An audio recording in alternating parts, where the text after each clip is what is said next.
Really the purpose of today's meeting and follow-on discussions that we will be having is to bring together the international partners and the Somali government and civil society and other organizations to talk about critical priorities that must be achieved over the next 12 to 15 months. So approximately from now until the end of 2020 or early 2021. So what are the main themes and the main issues that you have been discussing the whole day after this long day? A lot of discussion has been made. What was the main issues that you are focusing on your debates? A key accomplishment was to confirm what is called the Mutual Accountability Framework. And that document outlines specific objectives in 4 crucial areas: security, inclusive politics, economic reforms, and social development. So very specific targets have been identified to be accomplished over the next 12 to 15 months, and collectively we have embraced and committed to those priorities. My other question is that Somalia is making a lot of, the Somali government is saying that we are making a lot of progress in various areas that includes the economic growth and the security issues, and also the issue of elections being raised. In your observations and point of idea, do you think that Somalia is making a lot of progress in these areas? Well, certainly Somalia has made important progress in recent years, and if we look at the situation, say, a decade ago, the improvements are quite dramatic.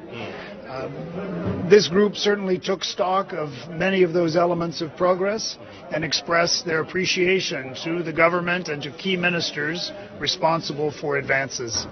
But really the focus of today is to look forward at what still must be accomplished. Together we want 2020 to be a year of achievement, but getting to that year of achievement means that critical priorities must be addressed.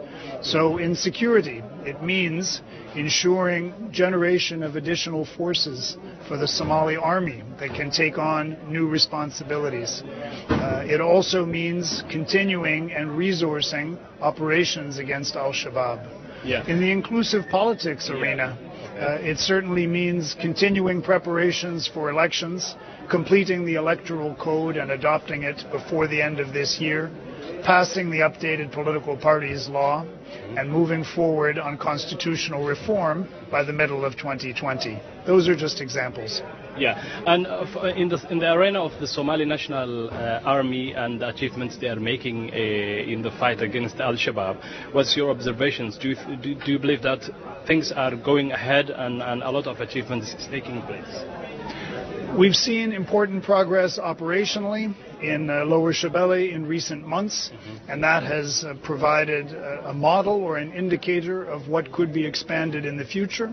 We've also seen important security sector reforms in terms of the way the institutions are operating. But again, we're really looking forward at what has to happen next. What has to happen next to expand those operations? What has to happen next to make further improvements in these institutional reforms? Thank you, Mr. Ambassador. James Swan is the xogayaha guud ee qaramada midoobay ee Soomaaliya wakiilkiisa waddanka Soomaaliya ayuu ahaa. Aad iyo aad u mahadsantahay. Thank you. And it was a pleasure for us.